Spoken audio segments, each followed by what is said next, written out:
बिस्मिल्लाहिर्रहमानिर्रहीम। अस्सलाम वालेकुम dear students. Chapter number 3 dynamics. आज बेटा इस चैप्टर का लेक्चर नंबर 3 है। आज जो हम टॉपिक डिस्कस करने जा रहे हैं that is Newton laws of motion. आज हम first law of motion discuss करेंगे, Newton first law of motion को। सबसे पहले इसकी स्टेटमेंट है, a body continues its state of rest or of uniform motion in a straight line provided no net force act on it. सबसे पहले तो हमें पता होना चाहिए नेट फोर्स क्या होते हैं, तो उसकी डेफिनेशन पहले देख लेते हैं।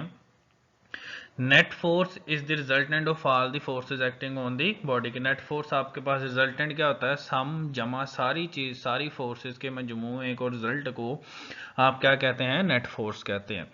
कहता है न्यूटन के फर्स्ट लॉ की स्टेटमेंट ये है कि एक बॉडी अपनी स्टेट ऑफ रेस्ट यानी आपके पास रेस्ट की हालत या यूनिफॉर्म मोशन की हालत आपके पास, वो इन अ स्ट्रेट लाइन, किसी स्ट्रेट लाइन में वो कंटिन्यू करती रहेगी तब तक जब तक हम उसके ऊपर कोई नेट फोर्स नहीं एक्ट करते हैं। यानी जब एक बॉडी अपनी स्टेट ऑफ रेस्ट और यूनिफॉर्म मोशन की हालत को कंटिन्यू करेगी जब तक कोई नेट फोर्स उसके ऊपर अमल नहीं करती है। उसके बाद बेटा इसकी एक्सप्लेनेशन है, according to Newton first law of motion a body at rest remain at rest provided no net force act on it।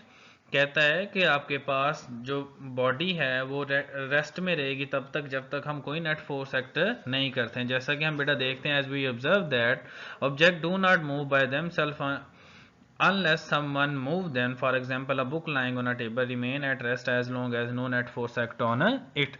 जैसा कि हम देखते हैं कि अगर एक मेज के ऊपर कोई किताब पड़ी हुई है वो तब तक अपनी जगह से नहीं हिलती जब तक हम उसके ऊपर फोर्स लगा के उसको हिला नहीं देते हैं। उसके बाद similarly object moving with does not stop by itself। a body rolled on a rough ground stops earlier than the rolled on a smooth ground। it is because rough surface offer greater friction। if there would be no force to oppose the motion of the body then the moving body would never stop। But इसका मतलब क्या है कि आपने अक्सर देखा होगा कि जो रफ रोड हैं, खुरदरे रोड होते हैं, उनके ऊपर जो बॉडी है वो बहुत जल्दी रुक जाती है एज कम्पेयर टू बेटा आपके पास जो स्मूथ रोड होते हैं उसके ऊपर। अब आपके पास देखें, अगर हम रोड को इतना स्मूथ बना दें तो बेटा उसके ऊपर कभी भी जो बॉडी है वो नहीं रुकेगी। यानी देखें कि रफ रोड के ऊपर उसको फ्रिक्शन ज्यादा लगती है और स्मूथ रोड के ऊपर उसको फ्रिक्शन कम लगती है। फ्रिक्शन भी एक फोर्स आगे आगे हम पढ़ेंगे। तो बेटा आपके पास हमने पहले ही कहा कि जब तक उसके ऊपर कोई फोर्स नहीं लगेगी वो बॉडी अपनी स्टेट ऑफ रेस्ट या यूनिफॉर्म मोशन को क्या करेगी, कंटिन्यू करेगी। तो अगर हम रोड को इतना स्मूथ बना दें तो क्या होगा, वो बॉडी कभी भी नहीं रुकेगी। नेक्स्ट आपके पास Newton first law of motion as law of inertia.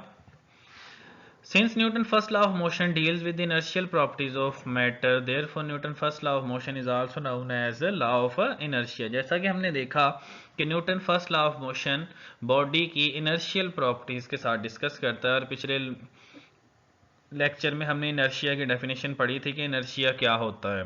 तो वो आपको पता है कि इनर्शिया वो प्रॉपर्टी है जो अपनी आपके पास स्टेट ऑफ रेस्ट और मोशन के खिलाफ रेजिस्ट करती है, मुजाहमत करती है।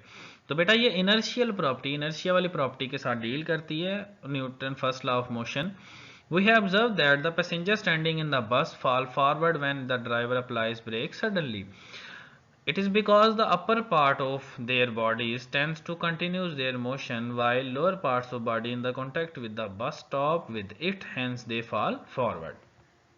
जैसा कि बेटा अक्सर आपने देखा होगा बस या ट्रेन के अंदर अगर आप खड़े हैं और सफ़र कर रहे हैं तो अगर ब्रेक लगाता है बस या जो ड्राइवर है आपके पास ट्रेन का, जब आप जैसे ही उसको बेटा आपके पास क्या करते हैं, वो ब्रेक लगाते हैं तो हम अक्सर आगे की तरफ गिरते हैं। आगे की तरफ गिरने की हमके ऊपर एक फोर्स ऐसी लगती है कि हम आगे की तरफ झुक जाते हैं। होता क्या है कि हमारा अपर पार्ट है यानी बॉडी का ऊपर वाला जो हिस्सा है वो क्या करता है, अपनी उसी मोशन को यानी स्टैंडिंग पोजीशन को कंटिन्यू करना चाहता है। मगर आपके पास हमारा लोअर पार्ट क्या है, आपके पास वो बस के साथ क्या होता है, कांटेक्ट में होता है, या जो भी ट्रेन जो भी गाड़ी है उसके साथ कांटेक्ट में होता है, तो इसलिए वो नहीं झुकता। हमारा अपर पार्ट क्या करता है, रेजिस्ट करता है। तो बॉडी की मोशन हमारे ऊपर एक फोर्स लगता है जो हमें क्या करती है, आगे की जानिब झुका देती है। ये था बेटा आज का lecture Newton first law of motion. इसको याद करना है और आपने सही से अच्छे से लिखना है इसको, ये इंपॉर्टेंट क्वेश्चन है। तो यही था आज का लेक्चर। अल्लाह हाफिज़।